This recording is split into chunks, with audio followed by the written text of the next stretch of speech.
Okay, now we're back. It's that time. Gotta take a slurp of the coffee.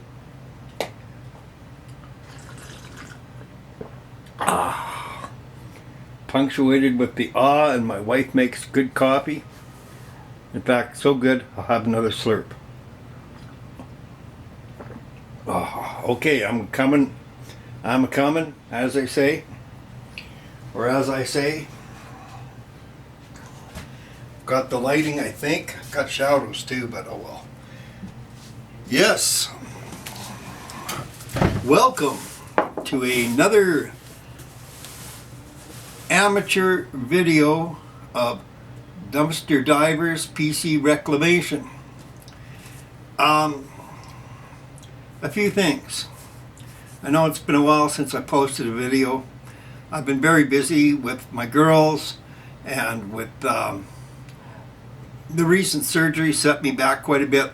But a word on the OTVOC. The OTVOC laptop that I purchased was returned.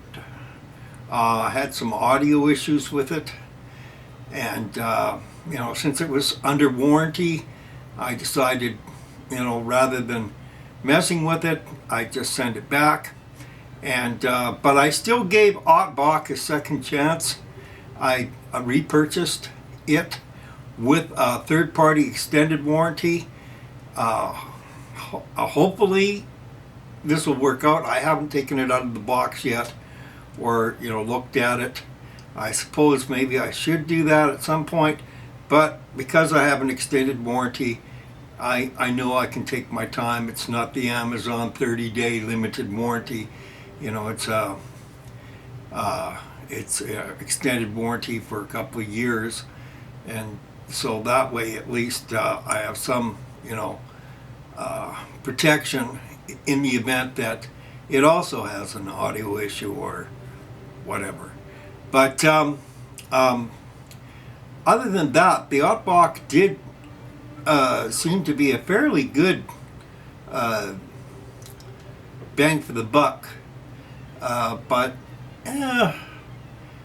the Dell Inspiron touchscreen laptop, I think that i5 chip was better, and I gave it to my daughter because she's preparing to go into university, and she needs something that is reliable, and maybe just a little bit more known on the market. Dell is not really half bad for support. At least they used to be pretty good. It's been a while since I've actually dealt with pre-builts, from direct from HP and all that.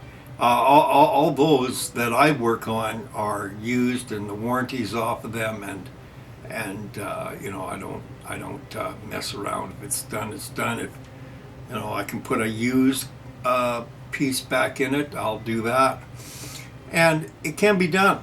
It can be done. You can restore older computers that way. That's what I'm all about. That's what I do.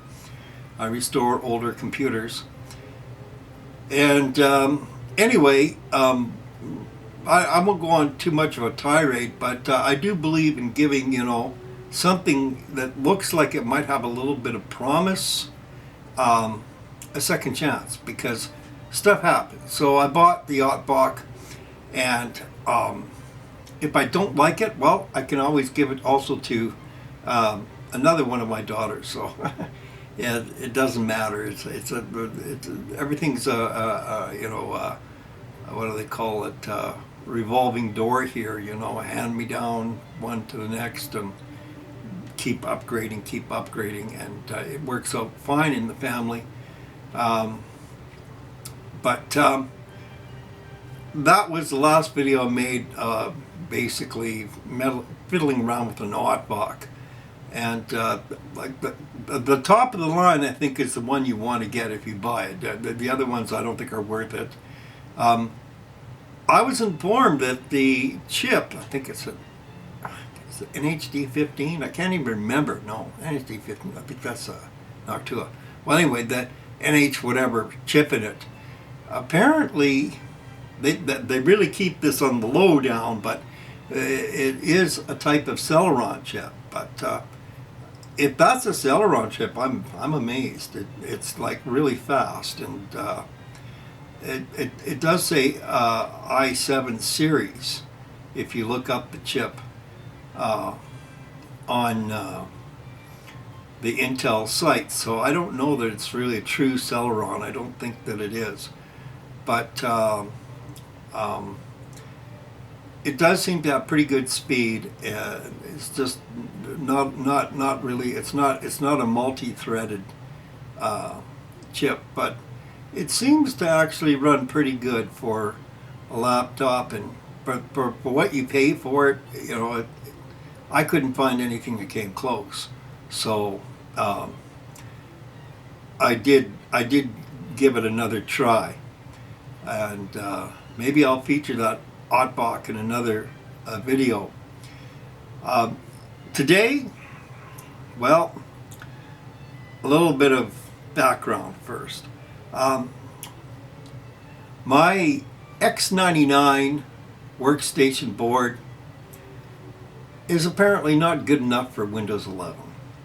And I've tried the old workaround, you know, putting Windows 11 on a non-compliant system approach, and it worked, sort of, but I find that there's a little bit of sometimes hanging or hesitation in opening programs. Not all the programs seem to work like the way they should. I don't know if that's a Windows 11 thing. Some of you probably are already familiar with my sentiments regarding Windows 11. I'm not very impressed with Windows 11, guys. I'm telling you, you know, if this is supposed to be the latest, greatest, you know, thing since sliced bread, well, they've lost me, because just, you know, moving the start menu into the middle of the taskbar is not really going to impress me a whole lot. And I don't see much more in the way of improvement as an operating system. They've gone with Windows 11, frankly. Except that perhaps maybe a lot of the spyware material, you know, the keylogger is no longer there, and, you know, you're not so obligated to use Cortana.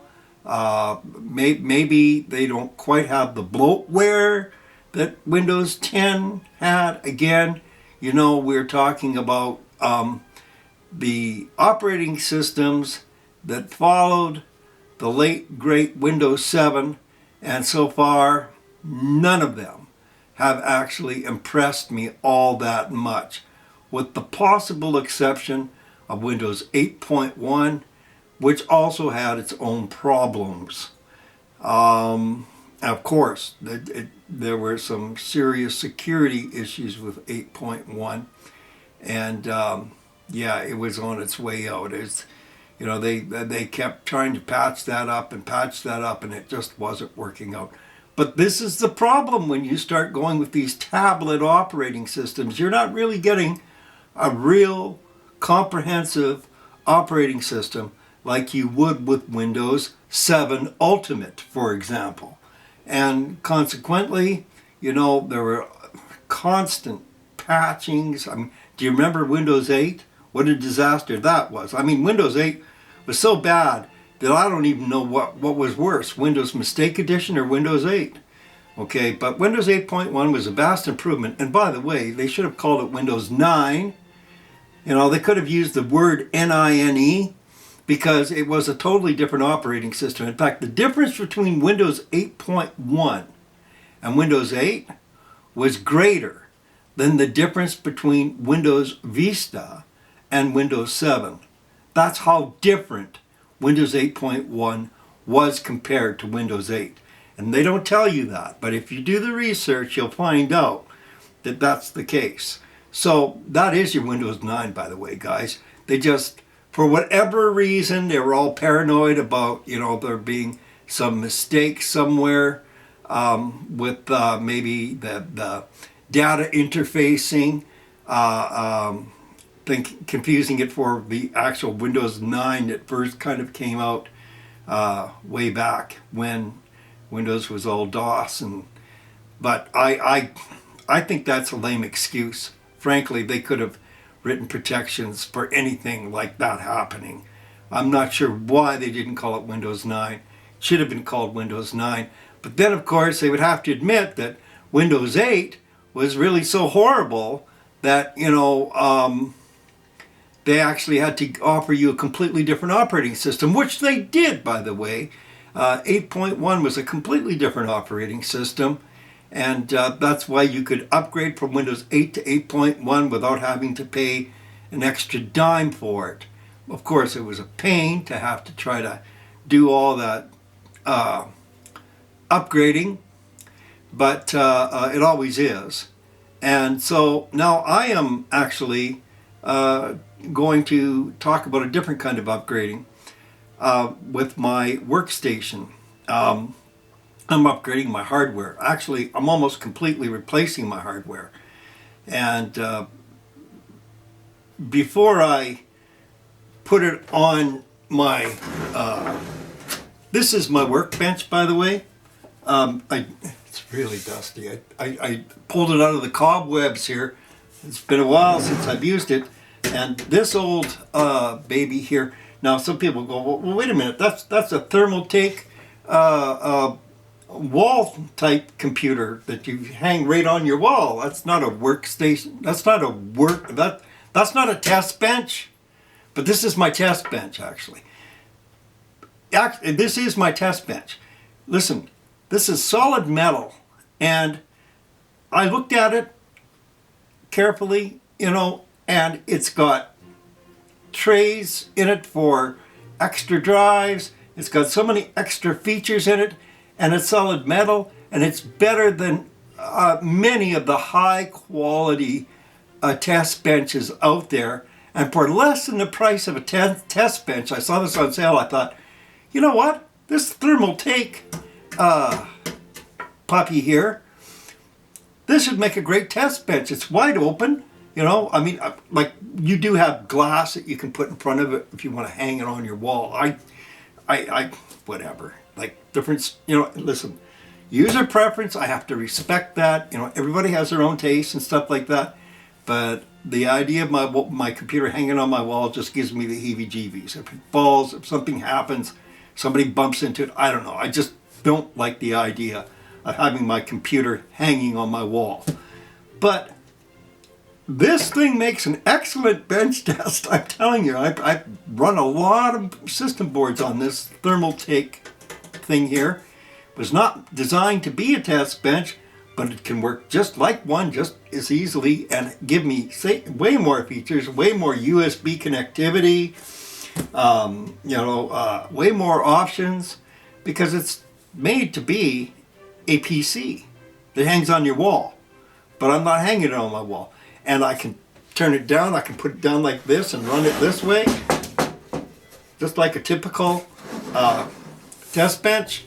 And I've got all the connectivity that I need, and it does the job. So, if you're looking for a good test bench, if you run into one of these Thermaltake units, get it, because it's usually less than a high-end test bench, and it functions like a high-end test bench and gives you, like I can put drives in here. I don't know if you can see that, but I can put other drives in here. It has features that regular test benches don't give you. I've got all this USB connectivity to the front of it. It makes a beautiful test bench, and it's not cheap plastic. It doesn't fall apart. Getting back to what this video is, it's an unboxing, yes. I have an X99 E WS workstation, and I do most of my work on that. And The family uses it as a repository for data as well. So it kind of serves me as a family server slash workstation slash domestic. It's an everything computer. It has a lot of storage. It has, and it works really well. It worked really well for me until Windows 11 came along, and I found out I couldn't use Windows 11 on the X99 platform with the i7 6900K, which is very disappointing for me. I mean, you can, but Windows doesn't recommend it. And so I bit the bullet. But replacing an ATX extended ATX workstation board can get really costly, and I don't want to go down. I want to downgrade, right? So I thought I would take a look at the X299 workstation system board and go with that platform. Of course, the X299 platform is now also no longer available. They stopped making it.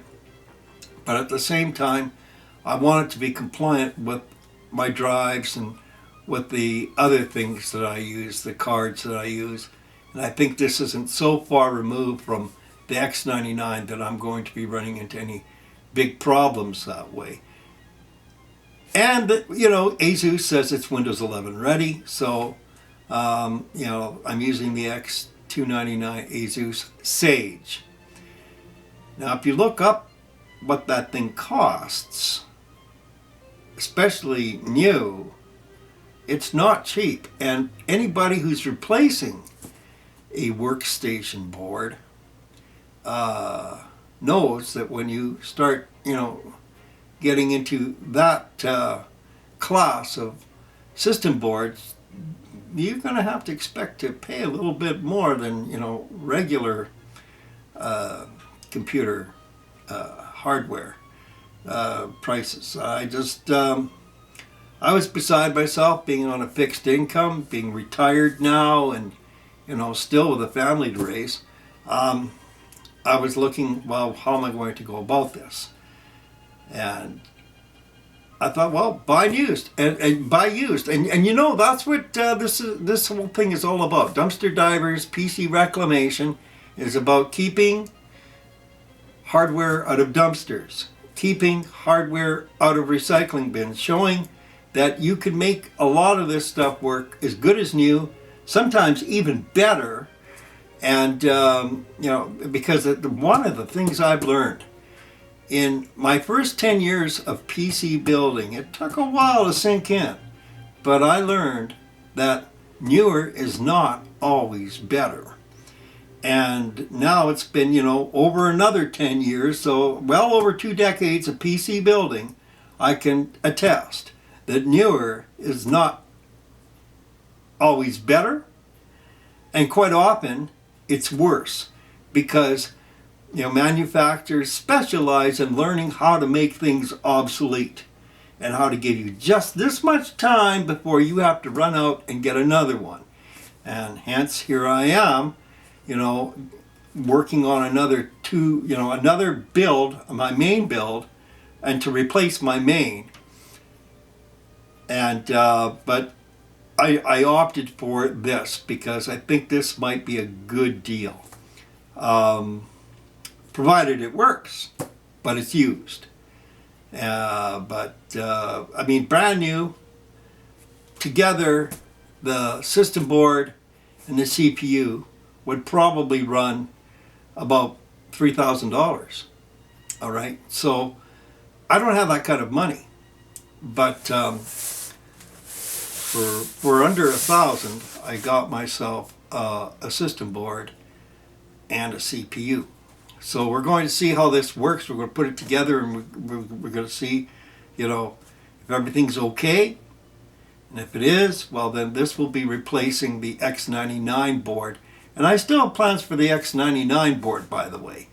That thing still, that girl's got plenty of life in her. And I'm definitely not disposing of that. I'm going to be putting that in a different case, and that unfortunately can't be my rogue build, but I do have plans for it, and it might even be used in the living room as my family entertainment machine. I don't know. I haven't determined yet, but I'll work something out anyway. So let's see what's in the box, right? Now, I also ordered it because I'm familiar with, you know, the ASUS workstation platform, and I don't think the X99 is too different than the X299. I do like the fact that I'm going to have 4 more lanes, PCIe lanes, with the chip, if everything works out okay. Well, it's well packaged. Sometimes you got to take your chance, you know. I'm taking a chance with eBay. Yeah, definitely well packaged. That's good. That's very good. Have a look at this thing.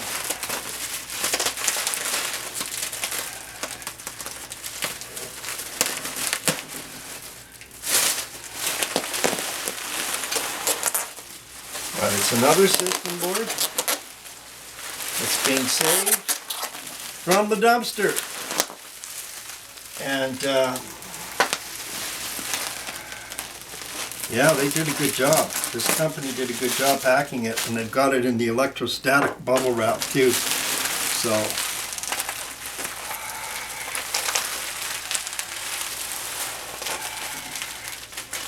yeah, that's good. That's good. Yes, very well, very well protected. ASUS WS X299 Sage with a i9 760X CPU, and we're going to test that and see how that works.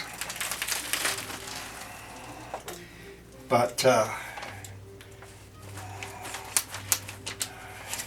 I have more drives in my current workstation than there are letters of the alphabet. Can you believe that? And somebody might think, well, good, see, look at that. Comes with the shield, look at that.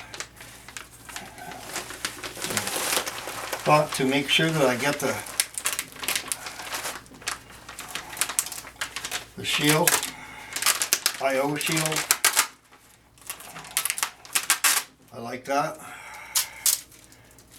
Very good. To put in the back. Very good. All right. Well, first of all, I want to get rid of this other bubble wrap in case. I imagine it would be electrostatic safe, but not to take any chances. Now, these boards are generally pretty safe as they are. They're not like the older boards where you have to really, you know, watch it. There it is. Oh, what a beautiful looking thing. I'll take this in for you to have a look at it. It even came with some Crucial memory. That's nice. Crucial 4 DIMMs. That's a beautiful looking machine. It looks a lot like the X99 board I see. Not sure what this is. Some kind of stuff on it.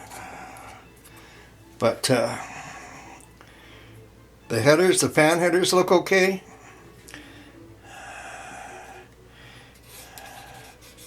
A little bit different here. Yeah, it looks okay. It looks like I don't see any discoloration in the board. A little chip on the side there, very, very small, but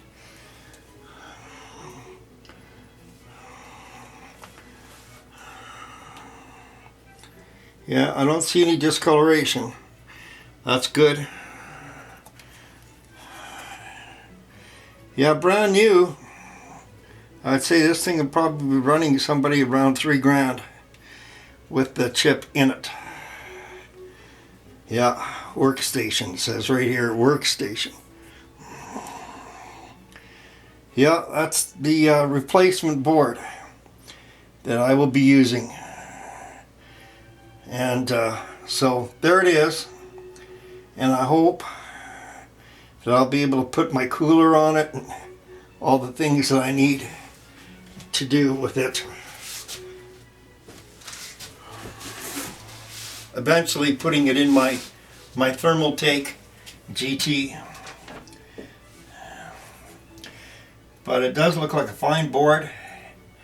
And thank you again for watching my video. And I'll keep you posted. I'll put up subsequent videos. Basically, we'll do a step-by-step process on the assembly of the system. But first of all, I want to get it on the test bench and see what we get with it. So, with no further ado, this is Ed King, your PC dumpster divers reclamation guy, and I'm wishing you the very best. God bless you.